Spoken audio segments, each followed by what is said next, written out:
Hello and welcome to today's webinar, Protecting a Hybrid Environment, IT Security Tools for 2021. This event is produced in partnership with VIPRE and brought to you by Actual Tech Media as well. Thank you so much to VIPRE for supporting today's event. We've got a really cool presentation lined up for you today. And of course, thank you so much to our audience out there for joining us on this webinar. We hope to make it educational, and we hope to help you to solve your security challenges. I know so many companies out there are facing security challenges around ransomware and malicious attacks, and so it's a timely topic, and hopefully something that you can take away and some valuable actionable tips that can help you with your security problems. So again, thanks for joining us. Before we kick it off, just a few things you should know about the event. On the left-hand side there of your audience console is the questions box. A number of you have already discovered that and said hello and good morning. Of course, we appreciate that, but we also encourage your technical questions around today's topic of security tools, and we'll be doing a dedicated Q&A session at the end of the event, so keep those questions coming during the webinar. We also have a number of handouts there on the left-hand side of your console you'll want to check out. And then finally, at the end of the presentation, we'll be announcing the winner of our Amazon $300 gift card. So if you're watching this on demand, I'm sorry, the drawing has already occurred. The prize terms can be found in the handouts tab. I should mention that my name is David Davis of Actual Tech Media, and I'll be serving as your moderator. And I'm excited to be introducing you to today's expert presenter. That is Mr. Jason Norton, Product Marketing Director at VIPRE. Jason, thank you so much for being on the event today. Hi, David. It's good to be here again. My pleasure. It's always great to have you. I always enjoy your presentations here. And this one, I've seen a sneak peek of it. You've got a lot of great tips lined up for the audience today. So with that, I'll hand it off to you. Take it away. All right, that sounds good. So like you said, David, this is going to be around protecting a hybrid environment and some of the tools and techniques that can be utilized kind of to close out the year, maybe to start to look at and then start to plan. Certainly planning is already underway for 2021, but the tools that we're going to talk about are going to be especially important going in to 2021, and we're going to discuss why that is. But first, for the folks who don't know VIPRE or are less familiar with myself and VIPRE, I'm going to tell you a little bit about VIPRE so we can kind of get that out of the way. You don't have to wonder who I am and where I'm coming from. So VIPRE's been around for 25 years, and we offer endpoint security, email security, user and data protection solutions for small and medium-sized businesses primarily. You might notice that VIPRE is quote unquote spelled wrong, and that goes back to our inception in the 90s, where VIPRE was an acronym for our engine at the time, which was a virus intrusion protection remediation engine. And just like that, voila, VIPRE brand is born. So our VIPRE Sandbox delivers malware analysis, more than 1 million unique samples that we process daily, and more than a petabyte of collected samples, protecting over 6 million endpoints and nearly 15 million mailboxes. That's a little bit about VIPRE. So let's move into the agenda. What can we expect today? So we're going to talk about what are the essentials that we alluded to? What are the 3 security essentials for a remote workforce? And certainly the workforce has changed, and we'll go into that a little bit in greater detail. Let's review the layered security best practices and attack vectors and dig into that with a little bit greater detail. And then we'll wrap it up. Although malware and ransomware aren't fun, we'll have a little bit of lighthearted exercise with some of the phishing election, or rather the presidential election phishing and smishing scams and some of those attacks revealed. So without further ado, let's jump in. Let's begin at the beginning and talk about what the current challenges are for IT organizations today. And the IT organizations, IT security admins and the security pros that we talk to today and industry-wide are all going through the same kind of paradigm shift. And you can see from the first bullet point that 70% of companies plan to downsize their office space permanently.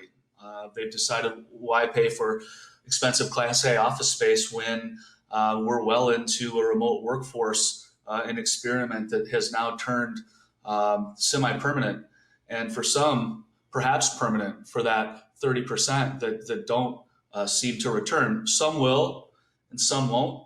So how is that going to impact IT orgs? How are we going to deal with that kind of environment that's dispersed and some in corporate networks, some outside the network? And we'll get into that. And that leads to how a geographically dispersed workforce will impact IT operations. There used to be a notion of road warriors that worked for the company. They were typically the outside traveling sales people, and they needed special accesses and permissions and abilities to work on their corporate owned laptops that maybe an inside sales representative or another type of employee didn't require. Well, those days have largely changed, and now, at least in the short term and medium term, nearly all or most of these employees can be road warriors and are road warriors. And how does that impact how we protect the business and our users? Endpoint sprawl is certainly a thing. All the different endpoints that are connecting, all the different endpoints associated with a single user has begun to grow, and the idea that all these disparate endpoints are connecting from all over the place, inside and outside the network. And how does that affect the security posture? Like that says, more devices per user connecting from more places than ever before.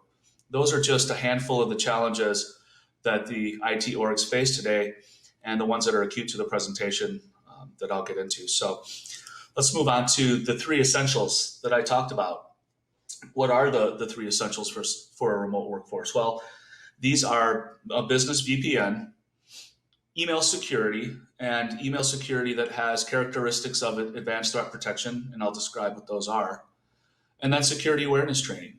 Those are the three essentials for the remote workforce that are going to be critical going forward.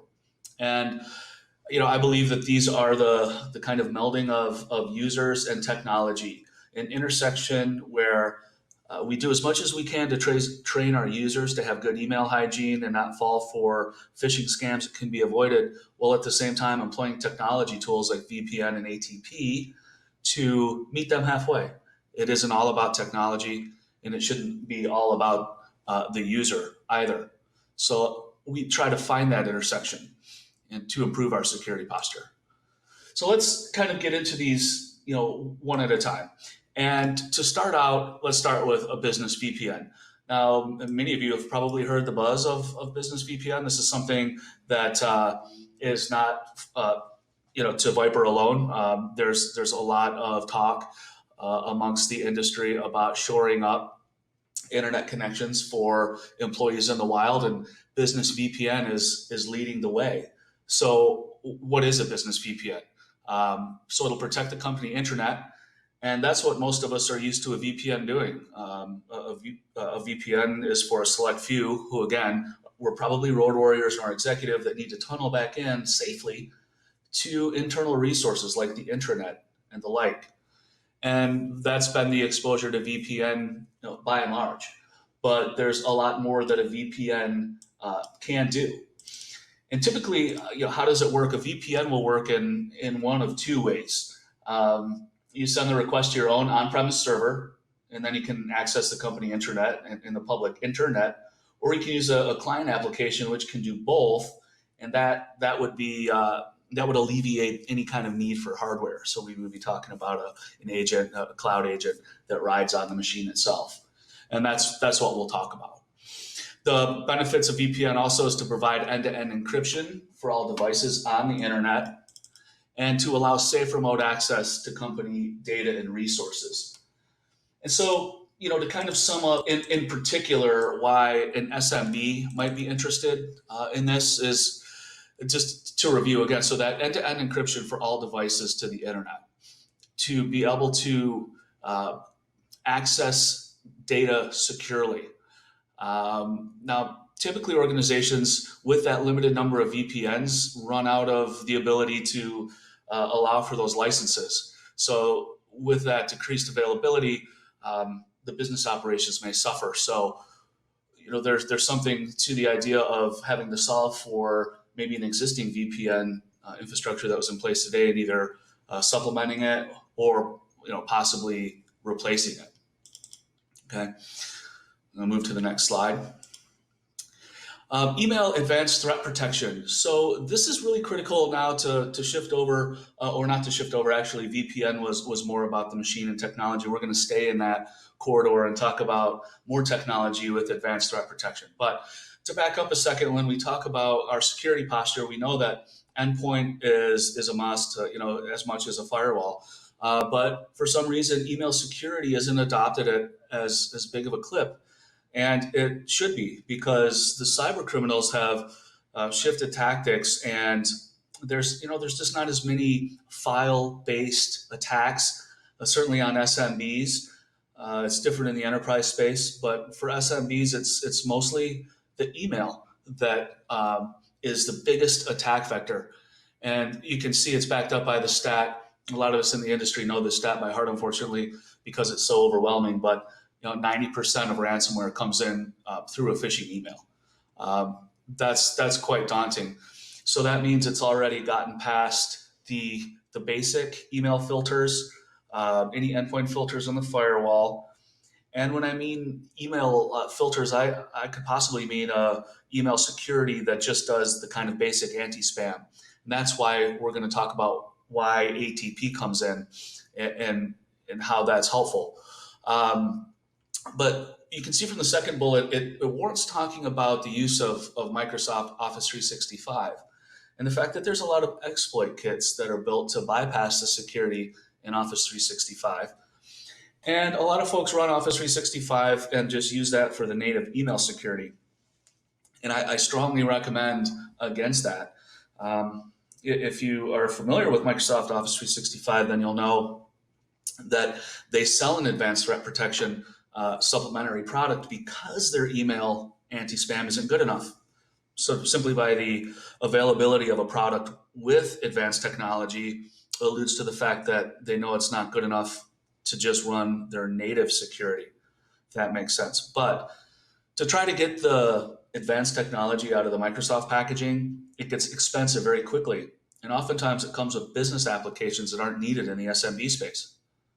I'd recommend an easier way, and that's to use a third-party cloud email security vendor with advanced threat protection to supplement O365.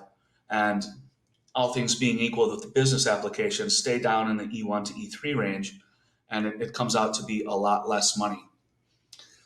The ATP protection allows for click time and stops zero-hour threats. Well, what does that mean? We'll think about an email campaign that a malware author wants to write, and it's a numbers game. So that campaign may have 1,000 or 10,000 email addresses for this particular campaign. After the email is sent, many of the recipient's email security that's in place, for whatever reason, will stop some of the author's attempts. But by and large, what happens is the author will use a link that hasn't been weaponized yet, meaning it's a clean link. So there's nothing for just the spam filters or gray mail or bulk mail to stop, because it's legitimate beyond that point. However, those standard filters don't catch what's about to happen, and that is a zero-hour attack. And that's the notion where an hour or two after the campaign has been sent, give it time for these emails to go through all the normal filters and land in a user's inbox. This is where the damage is done, by the time it's in the inbox.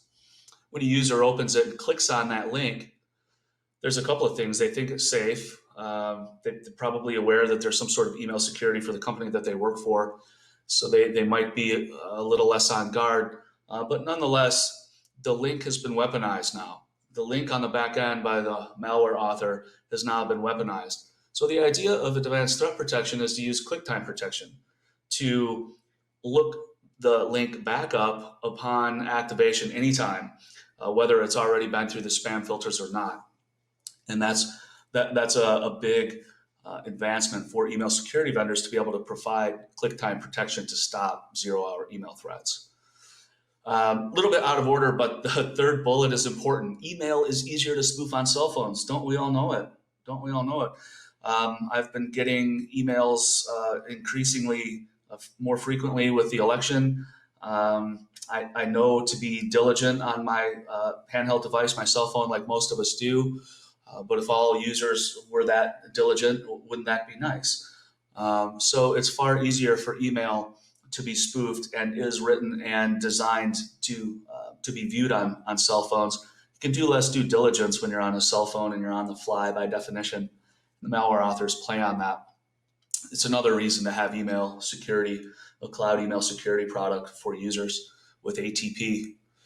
And then finally, it's not an option anymore. It's absolutely necessary. It's as needed. Email security ATP is as necessary a piece of your security fabric as is the network, firewall, and your endpoint security. So it's just not an option anymore. You've got to have it. And there's really none of my, competition or my peers that will tell you any differently. You got to have email security. What was number 3? We said VPN. We said email ATP. What about users? It was about the users in the technology. So let's talk about how we can train up the users and why that's particularly important with the dispersed environment. You don't have that safety net of folks in the office, the power user that you may sit next to or your user may sit next to, and hey, does this look fishy to you?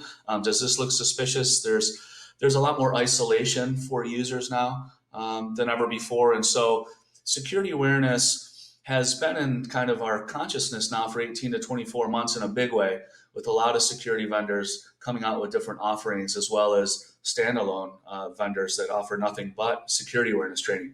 So, the proof of concept is kind of over, if you will, and now there's a healthy clip of an adoption rate for security awareness training for the reasons that we're going to kind of talk about. It is necessary to round out the skills that we expect our users to have. And I find this a shocking statistic that 97% of people around the world can identify a phishing email. But at the same time, I think that that's probably couldn't have been a better stat. That's why it's such a challenge to stop phishing emails, especially sophisticated phishing email scams. It's a really bad combination of folks not being able to recognize it. Let's be honest, the phishing scams have become so much more legitimate looking. It's no longer the Prince of Nigeria with misspellings. These are carefully crafted and even distributed and sold templates that the cyber criminals use to make sure that their campaigns look legitimate. That's how the BEC has evolved, rather. So it's not just about the phishing and the bad links. Business email compromise is a lot more than that. That's also criminals that spoof emails, try to insert themselves as a man in the middle, and perpetrate things like supply chain attacks, fake invoices. This has happened time and again in the past several years. Particularly, I read about it in government and municipalities and cities where the supply chain was attacked. They had an invoice from a vendor spoofed, and they paid the invoice like normal. And luckily, in most of the occasions, they were able to trace the money and recover. But nonetheless, that's how easily the supply chain can be disrupted with business email compromise. So whaling, social media reconnaissance, those don't involve bad URLs. And therefore, there's a training element that needs to occur. And the fact of the matter is that users prompt the majority of security threats that are seen today. Non-technical employees can't be expected to understand the risks that security professionals and that IT professionals understand. Everybody that's hired is expected to these days to kind of have this level of savvy with IT, with technology, and then to pile on security technology. And that's just not the case. There's not an inherent knowledge by and large. And that's an important thing to look for in a security awareness training program, is the ability to take an assessment test of the users, of the employees, because not every employee is created equal. Some have better hygiene than others. And so make sure to look for some sort of component that judges and determines groups of individuals to focus training more so on one group that's more prone to be fooled than another. Okay, so as you can see, those are the skills that we'll be loading for all your end users with security awareness training. I'll take a breath, move on.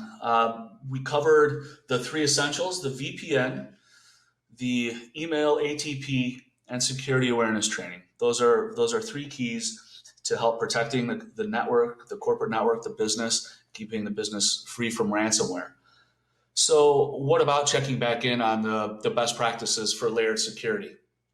And to realize that really any vulnerability, any attack on any of these attack vectors could cause business threatening downtime, just depending on how bad.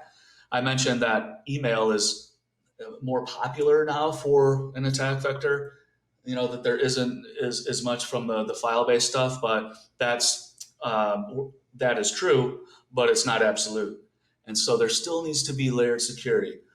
You can't take out one leg of this 3-legged stool. You can't pull out the network leg, the stool will tip over. You can't pull out the endpoint leg, the stool will tip over, and so on and so forth. So the layered security is going to be in addition to preferably a next-gen firewall, but a capable network firewall. And then it's going to be endpoint security, okay? Have to lock that down. What should you look for in endpoint security these days? The first thing that comes to mind is multi-vector security, meaning layered endpoint within the endpoint. Your endpoint has to protect the network layer, the file layer, and the application layer. Those are 3 attack vectors within the endpoint themselves. So how can I protect those? How do I make sure that I'm locked down? Well, DNS filtering is important. Web access control is important. Intrusion detection system with a robust set of rules is important.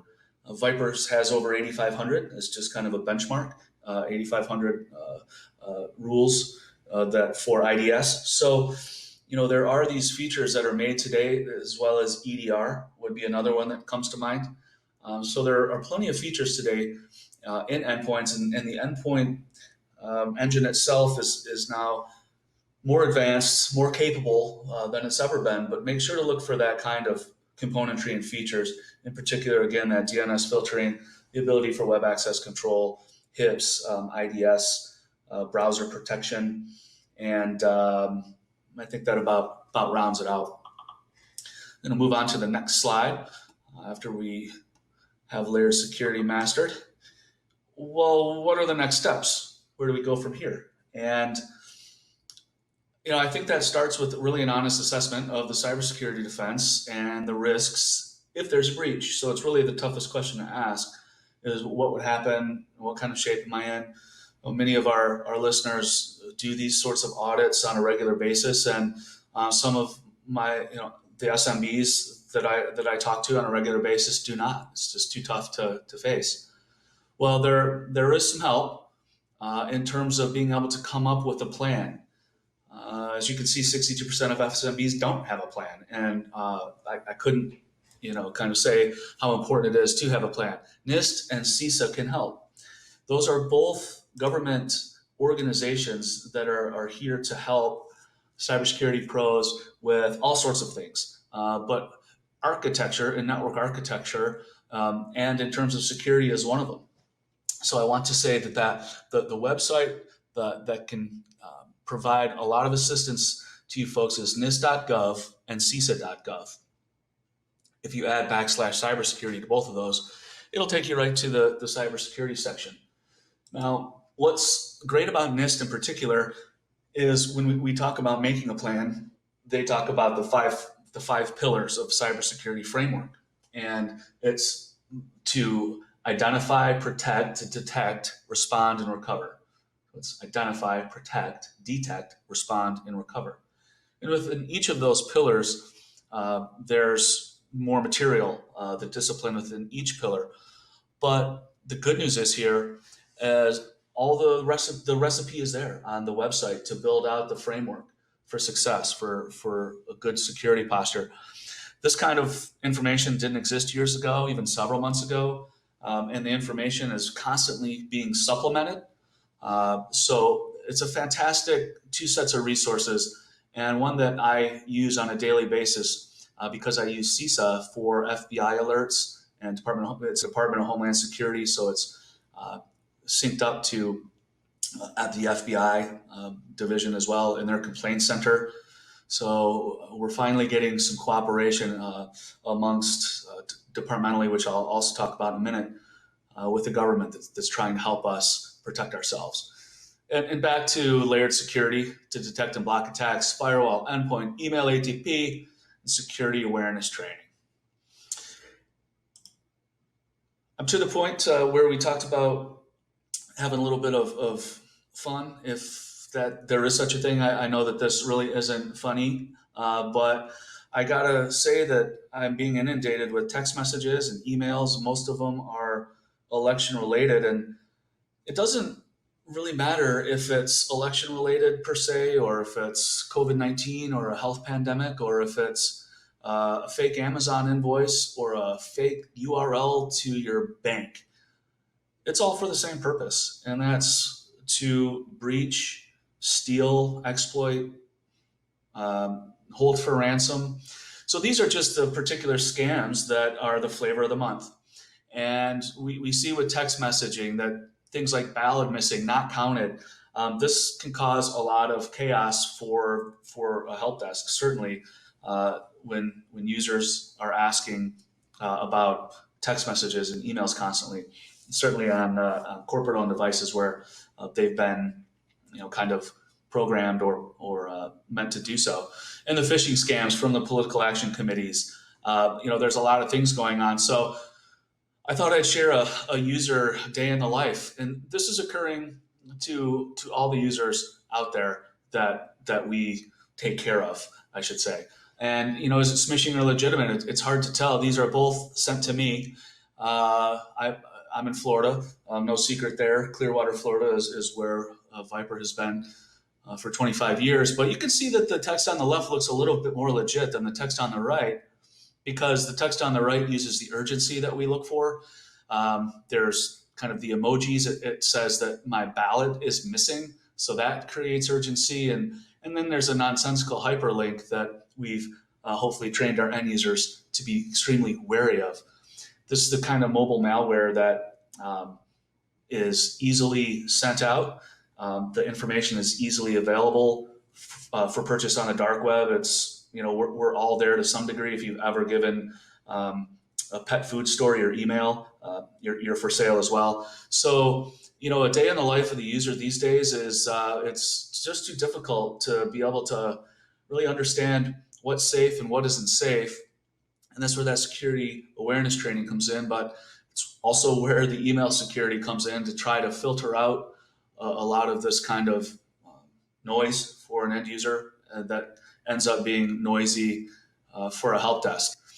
And further, what's the user really supposed to do? I went on this phishing expedition myself, so I said, well, let me just put myself in a position to understand. Let me do a reverse lookup, see where this number came from.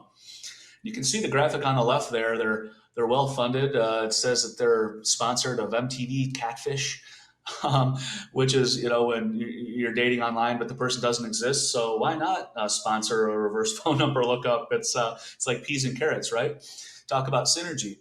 So I put in the phone number and I did the reverse lookup, and it really puts on a pretty good show for about 90 seconds and does all this background check. And finally, the service on the left didn't give me any information except for $1.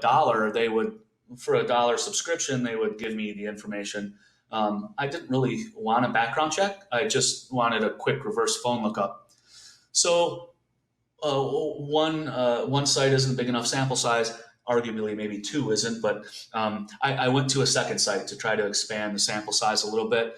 And this was a little bit more straightforward. Now, what I really like about the example on the right is that there's other comments from folks that have kind of validated what I thought was happening. And I know it's kind of small, but the takeaway here is they're saying, yeah, I got this text too, and it says that my ballot was missing. And I can give a user a little bit more validation that they weren't the only ones that received this or so on and so forth. So, a day in the life of the user is very daunting. And to kind of summarize when I talk about the intersection of man and machine, or users and technology, I hope I've kind of made the illustration where you can all see the challenge that end users have on a daily basis to not put themselves and the company and the corporate data at risk. It's almost not appropriate anymore to think that a user has much of a fighting chance without locking down the technology and training them up the best that you can. Making sure that your security awareness training program not only does that inventory at the beginning, like I said, but has realistic phishing simulations, offers good realistic courseware, because if those users kind of see something really canned coming, you haven't really done much good. So realistic courseware is important. Topical courseware is important. Look for those attributes in a security awareness training program. With that, I'm starting to kind of wind down. Have some Q&A. I also did want to, while I asked for Q&A, I've got a slide to show how you can learn more. David mentioned that there are materials that can be downloaded. We encourage that, but we'd also love for you to come by our website and check out VIPRE's portfolio protection, or follow us on social media, for example. But go to VIPRE.com, where you can find our endpoint security email ATP that I talked about, our security awareness training program that I talked about, and soon to be available will be a VPN, a business VPN product. So I want everybody to keep their eyes out with that. And with that, David, I think we could probably go with some Q&A. Excellent. Yeah, great presentation, Jason. Really, really powerful tips there. Some actionable advice that people can take back and better secure their IT environment and data. So thank you for that. Absolutely. Let's do some Q&A here with the audience. We've got questions rolling in. If you have a question for Jason about best practices for security in 2021, now is the time to get it in. I've just brought up a poll question for everyone out there in the audience. We'll leave this up while we do some Q&A. The question is, what additional information would you like about the VIPRE solution?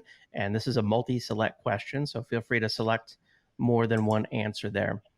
So with that, let's see. Let's kick off Q&A. The first question I see here in the queue I want to ask you is, are all VPNs the same? Well, all VPNs are not the same. Some VPNs will be cloud only, where an agent rides on the machine. And then some VPNs can be sent to an internal server, or there can be a combination of both. I think where that maybe the crux of that question comes in is trying to understand how to create the architecture. If maybe there was an existing VPN product in place, is it limited? Bandwidth is an issue there too, or if bandwidth wasn't an issue with the premise side, they being companies, internal IT would just filter everything, but that would bring the bandwidth down. So no, they're not all the same, but these days I think that folks will find more on the cloud side with the agent that rides on the machine. Okay, good advice. Yeah, I know. I mean, when people search for VPN solutions, there tends to be hundreds out there. You do Google, you type in VPN, you get all these options. And so I'm excited to learn more about this upcoming VIPRE VPN solution. Do you have anything more you can share about that? Well, we would like to get this to market here by the end of the year. That's kind of the plan. So I can't say too much more other than there'll be announcements. Go to VIPRE.com, sign up for our newsletter, get on our mailing list, engage with us. That's the easiest way to get in the stream of our communications. And of course, those folks that are in those streams will get the information first. But no, this is something that's going to come down the pike here sooner than later, and we're pretty excited and ready to be offering it. Excellent. Yeah, I think that will kind of really solidify, I know, all the different pillars of the VIPRE security suite that you guys offer here. Next question, I'm sure you've heard this one before. I don't have a lot of budget. How can I afford this, or how can I help to justify this to my company executives? Yeah, that's a good question. How can I get the funding? I think that it comes back to kind of proving the need through the data. There's an education process I think that needs to happen. On the security awareness training side, VIPRE does have a piece of collateral that we've created in the form of a letter that an IT pro can take upstream, if you will, and with this kind of form fill letter that we've provided, it lists all the business values, it lists the kind of ROI potential and things of that nature. So that's one way, is to be able to access materials that have already been created because security partners like us know that that's a problem. Therefore, we've written materials to help. That's one way. The second way, and again, it's on the security awareness training side, would be to fish the executives that may say that they don't need security awareness training. Phishing sims are available to do that for an admin to be able to set up something like that and see if those folks actually fell for the phishing sim. That's kind of a creative way, but that's something that security awareness training partners and providers are doing today, is offering these kind of blind sims. Oftentimes, when security awareness training is adopted at a business, it becomes known in some form or fashion. Oftentimes, it's IT might say something, or just say that they're getting a program for the employees, and that's all it takes. So the phishing simulation can occur with minimal amount of information, so nobody really sees it coming. I would think that that's a kind of an ingenious way to get buy-in from executives and budget when it comes to security awareness training.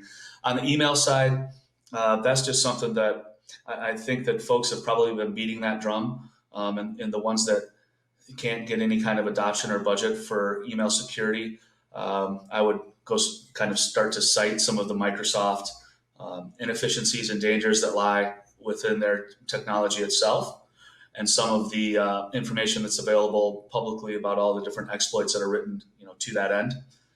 I think that'd probably be my best advice with the budget battle, that form fill letter, the phishing sims, and then some of the awareness around what ATP actually, Advanced Threat Protection, actually does, how it supplements the email gateway.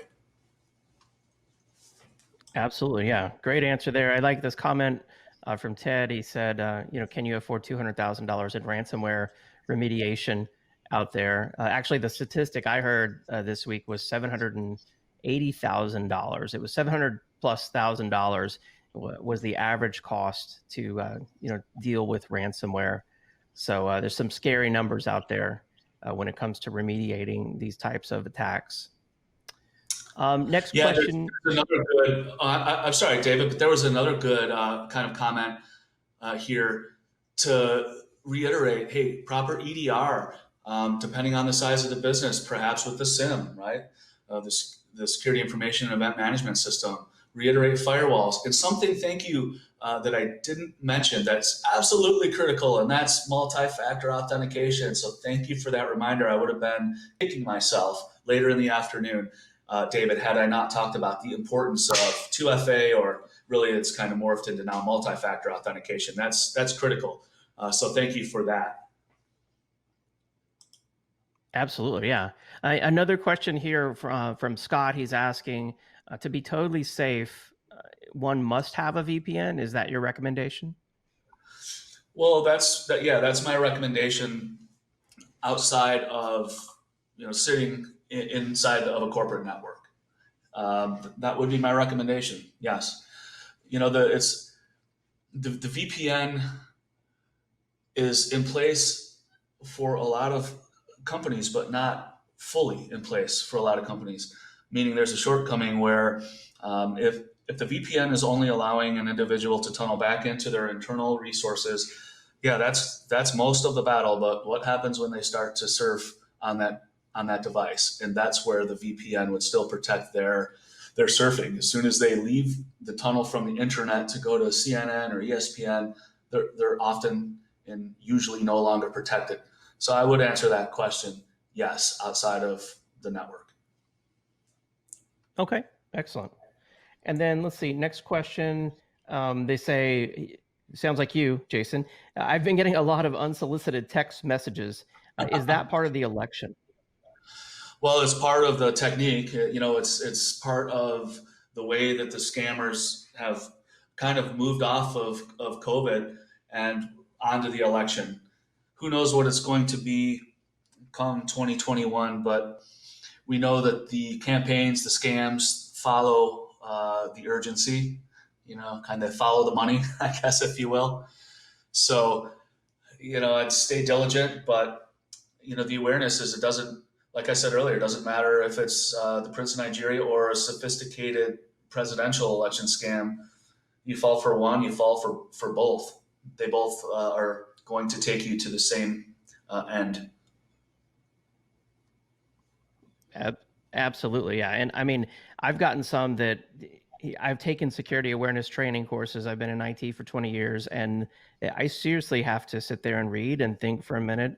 Is this real? Is this a valid email message or text message? So they've gotten really good. I have to give them credit. I shouldn't give them any credit, but when it comes to being being believable, like you said, it no more are there tons of misspellings and things that we in IT just kind of laugh at, like, I can't believe you thought that was a real message. Anymore, they are very believable and they look very real. So it's a scary time to be an end user, especially. Let's see. Next question I want to ask you. This one comes from Ted. He's asking, can you talk about the threat analysis sandbox? Sure. And thanks for your question, Ted. You can also get more information on VIPRE.com, but we do have a threat analyzer tool, and it's a dynamic malware analysis sandbox, and it lets individuals obviously detonate and reveal the impact of the malware, what it's trying to do, and it executes. So our threat analyzer is just that. It's a sandbox. It's used as supplementary to find out exactly a little bit more of the visibility, the forensics, the who, what, when, where, why, comes from that threat analyzer sandbox. Got it. Okay. And then this question's from Barry. He's asking, who should we contact if we want more information on this VIPRE solution? What's your recommendation there? Well, the website's always a good place to go. You can always email me as well at jason.norton@vipre.com or vipersales.com. So there's a few different ways, but I feel like the website's always a great landing spot because it kind of highlights our portfolio protection, it tells a bit of our story, tells our security philosophy, and that way it's a little more specific too and pinpointed on your products or product of interest as well. Follow the prompts and we get a hold of you. But I would also encourage anybody to reach out to me directly. I'd love to be a resource for your listeners. Absolutely. Yeah. And I'm just going to post that email address in the questions box. It's sales@vipre.com. I also want to remind everyone there about the handouts tab. We have the VIPRE portfolio protection data sheet. It's in the handouts tab. There's a lot of great statistics on there. It talks about all the different solutions that Jason covered in his presentation. And there's also a blog post on there, a link to a special blog post. Jason, you want to talk about that a little bit? Yeah. The blog post, which one is up there? I think it's it's about multi-layered protection, how to secure every yes, threat vector. Thank you. And we still are in National Cybersecurity Awareness Month. And the blog that you've mentioned is to reiterate what we've talked about today, the layered security approach. It's also a great blog because there's some resources built in there that are hyperlinked. So I'd encourage everybody to take a look at that blog. A lot of it is just thought leadership in celebration of National Cybersecurity Awareness Month, kind of chock full of tips and tricks and what we think are just generally good security ideas. So yeah, please engage with our blogs that can be found under our blogs and resources on our website as well. Excellent. Yeah, I know you guys have been doing one a week out there for Cyber Security Awareness Month. So it's a great time to be increasing our level of security awareness, and then also pushing that down to our end users who are really, handling these phishing attempts, unfortunately, on a daily basis. So great information. Let's see. It looks like we've covered all the questions we have time for. Jason, any final closing thoughts? No, no, not at all. I guess there's one last question that's ask if email advanced threat protection is part of VIPRE or a different program. And you'll see that that is part of VIPRE's email security. So when you go on our website, you'll see that there's email security ATP, and click on that and have all your questions answered. But the key componentry that you want to look at for any vendor is the phishing protection and attachment protection. So I think, David, with that, I don't have any more questions to answer, or I think that'd be it from my side. Awesome. All right. Well, excellent presentation, Jason. Really timely tips, actionable advice for everyone out there, especially in line with Cybersecurity Awareness Month. We all need to be looking within first and seeing what we can do more as IT professionals, and then trying to educate our end users out there to see what they can do to increase security at the company, because we can only do so much in IT. We can't do it all alone. So with that, again, I want to remind everyone to check out the resources there on the left-hand side before you go. And I want to announce our final prize winner here, or our prize winner, I should say. We have an Amazon $300 gift card going to Ilya Lena from Massachusetts. Congratulations.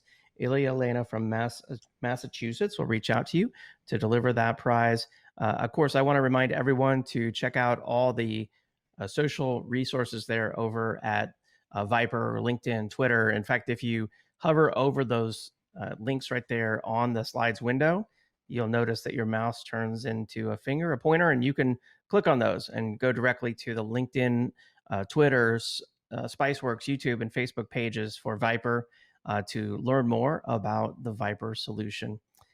Thank you to Jason for an excellent presentation, and thank you to everyone out there in our audience for joining us on today's webinar. I hope that you learned a lot, and have a great day. We'll see you next time. Bye-bye.